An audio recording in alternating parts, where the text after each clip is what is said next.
Gold trusted gold buyers తాకట్టులో ఉన్న బంగారాన్ని విడిపించి ఈ రోజు ఉన్న మార్కెట్ ధరకే కొనబడును. మరిన్ని వివరాలకు సంప్రదించండి 7710 చాలా వరకు కూడా యువత గోదావరిలో స్నానానికి దిగో లేకపోతే ప్రమాదవశాత్తు మునిగిపోతూ ఉంటారు. అయితే ఆ సమయంలో తమ ప్రాణాలు రక్షించుకునేందుకు చాలా ప్రయత్నాలు చేస్తూ ఉంటారు. కానీ ఆ ప్రాణాలను ఎలా దక్కించుకోవాలనేది తెలియక చాలామంది మునిగిపోతూ ఉంటారు. అయితే అలాంటి సమయంలో కూడా ప్రాణాలు దక్కించుకోవచ్చు అని చెప్తున్నారు పి గన్నవరం మండలానికి చెందిన గుడాల శ్రీను అనే వ్యక్తి. అయితే అదే విధంగా సాధ్యం అనేది అయితే అతని అడిగి తెలుసుకుందాం. ఆయన మనకి లైవ్లో కూడా చూపించే ప్రయత్నం కూడా చేస్తానంటున్నారు. ఆయన ఇక్కడ స్థానికంగా ఉంటారు. ఎలా సాధ్యం ఇది అంటే చాలామంది గోదావరిలో మునిగిపోతూ ఉంటారు. వారికి ఆ టైంలో ఏం చేయాలో తెలియదు, కొట్టుకుంటూ ఉంటారు గోదావరిలో. అలాంటి టైంలో మీరు ఏదో ఒక చెప్తున్నారు, అది సాధ్యమేనా? సాధ్యమండి. అది ఏదైనా ప్రమాదం జరిగినప్పుడు చూడండి, నేను అలాగే మీకు ఒక సందేశాన్ని ఇస్తున్నాను చూడండి. ప్రమాదం జరిగిన వెంటనే ఇలా మనం పడిపోతాం. చూడొచ్చు మనం విజువల్స్లో. ఆయన సడన్గా ఎవరొకరు యువత ఈ విధంగా గోదావరిలో మునిగిపోతే చాలా వరకు కూడా చేతులు కాళ్ళు ఆడిస్తూ కొట్టుకుంటూ ఉంటారు. కానీ ఈ విధంగా ప్రాణాలు దక్కించుకోవచ్చు అని అయితే ఆయన చెప్తున్నారు. ఆయన చేస్తున్న ఒక ఆసనం ఏదైతే ఉందో దాంతో అలా ఉంటే చాలా వరకు కూడా తమ ప్రాణాలు దక్కించుకోవచ్చు. కాస్త ఒక 5 నిమిషాల పాటు ఆ విధంగా ఉంటే కనీసం ఎవరొకరు చూసిన వాళ్ళు లేకపోతే మత్స్యకారులు ఆ విధంగా వెళ్ళి వాళ్ళని తీసే ప్రయత్నం చేస్తారనుకుంటున్నారు. కానీ మనం చూడొచ్చు ఆయన ఒక్కసారిగా లైవ్లోనే అతను దూకిన తర్వాత అలా ఆసనం వేసి దాదాపు అతను ఆ విధంగానే ఉండిపోయాడు. ఇప్పటికీ చాలా సమయం అయినప్పటికీ కూడా ఆయన అదే విధంగా ఉన్నాడంటే చాలా గ్రేట్. కానీ చాలామంది యువత ఈత సరదా కోసం వచ్చి ఈ విధంగా ప్రాణాలు కోల్పోతూ ఉంటారు. కానీ ఇలాంటి ఒక ఆసనం వేస్తే దాదాపు చాలా సమయం వరకు ఆ విధంగా ఉండొచ్చు. తర్వాత స్థానికంగా చుట్టుపక్కల చూసిన వాళ్ళు ఎవరైతే ఉన్నారో వాళ్ళు వచ్చి ప్రాణాలను కాపాడే ప్రయత్నం కూడా చేస్తారని కూడా చెప్తున్నారు. గుడాల శ్రీను ఈ విధంగా చేయడం చాలా వరకు కూడా కొంతమందిలో అయినా ఈ విధంగా చేస్తే కొంతమందిలో అయినా తెలిసి కాస్త ప్రాణాలు దక్కించుకునే అవకాశం ఉంటుందని అయితే చెప్తున్న పరిస్థితి. ప్రస్తుతం ఆయన వద్దకు మనం వెళ్ళే ప్రయత్నం చేద్దాం. ప్రస్తుతం ఇది ఇంజిన్కి సంబంధించిన పడవ కాదు, మత్స్యకారులు చేతితో ఈ విధంగా వేటకెళ్ళే పడవ కాబట్టి కాస్త ఆయన వద్దకు వెళ్ళడానికి మనకి కాస్త సమయం పడుతుంది. అయినా కానీ ఆయన దగ్గరికి వెళ్దాం. ఆయన దగ్గరికి వెళ్ళి అసలు మాట్లాడదాం. మనం విజువల్స్లో చూడొచ్చు. ఇప్పటికీ 5 నిమిషాలు అవుతుంది ఆయన దూకి, కానీ అదే విధంగా ఉన్నాడు ఆయన. గురుగారు ఎలా సాధ్యం అది? మనిషి పడిపోయిన వెంటనే ఇలా వెళ్ళకలాగా పడుకోవడానికి ట్రై చేయాలి. ఇలా పడుకుని కాళ్ళు చేతులు పైకి వస్తాయి. ఎలా సాధ్యమైంది అసలు? మీరు దిగే 5 నిమిషాలు అవుతుంది, ఎలా ఉండగలిగారు?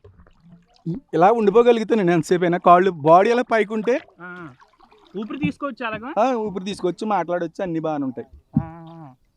దాదాపు ఎక్కువ గోదావరి ఫ్లో ఉంది కాబట్టి చాలా వరకు కూడా అతను ఇప్పటికీ 5 నిమిషాలు అయింది, అలాగే ఉన్నారు ఆయన. ఊపిరి తీసుకోవచ్చు. అదే ఆసనం ఆ విధంగా 2 కాళ్ళు పైకి లేపి చేతులు పైకి లేపి అలా ఉంటే ఇప్పటికీ 5 నిమిషాలు అయింది కాబట్టి ఎవరైనా నిజంగా ఒకవేళ మునిగిపోయే పరిస్థితి ఉంటే ఈ విధంగా వారు ప్రాణాలు రక్షించుకోవచ్చు. ఈలోపు అదృష్టవశాత్తు చుట్టుపక్కల ఎవరైనా చూసి మత్స్యకారులు కానీ లేకపోతే పోలీస్ సిబ్బంది కానీ ఒకవేళ చూస్తే వెంటనే వెళ్ళి అతన్ని కాపాడే ప్రయత్నం కూడా చేయొచ్చు. చాలా వరకు కూడా మునిగిపోతూ ఉంటారు కాబట్టి వెంటనే సాధారణంగా ఎవరైనా గోదావరిలో మునిగిపోయిన తర్వాత కొట్టుమిట్ట ఆడుతూ ఉంటారు. అలాంటి వాళ్ళు ఈ విధంగా చేస్తే కాస్త ప్రాణాలు దక్కించుకోవచ్చు అని అయితే శ్రీను చెప్తున్నారు. ఇప్పటికే 5 నిమిషాలు అయింది. ఆయన ఇప్పటివరకు కూడా అలాగే ఉండడం చాలా ఆశ్చర్యం. అంటే ఇలాంటి ఒక పద్ధతిని అవలంబిస్తే చాలా వరకు ప్రాణాలు నిలబెట్టుకోవచ్చు అని అయితే ఈయన చెప్తున్నారు.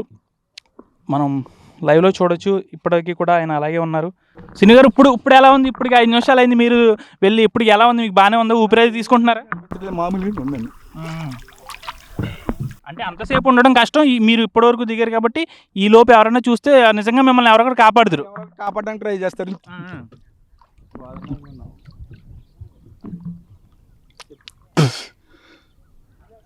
అంటే మీరు ఏం చెప్పదలుచుకున్నారు? ఇలాంటి దానికి ఒక గ్రామ పంచాయతీల్లో మీలాంటి ఒకరిని ఇటువంటి గోదావరి ప్రాంతాల్లో ఒకరిని పెట్టుకుంటే స్వతంత్ర సంస్థల్లో ఇలాంటిది బాగుంటుంది అంటారా? మీకు తర్ఫీదు ఏమన్నా ఇవ్వగలరా ఇక్కడ లోకల్గా?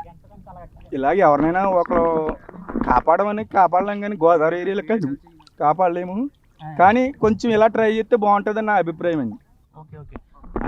ఒకటే చెప్తున్నారు శ్రీని గారు. ఇంకా మీరు వచ్చేయాలని కోరుకుంటున్నాము. దాదాపు గోదావరి పరిసర ప్రాంతాల్లో చాలామంది యువత ఈ విధంగా మునిగిపోతూ ఉంటారు కాబట్టి ఈ విధంగా చేయాలని అయితే ఆయన కోరుకుంటున్నారు. ఆయన లోపలికి కూడా వచ్చే ప్రయత్నం చేస్తారు. ఏ విధంగా వస్తారో చూద్దాం.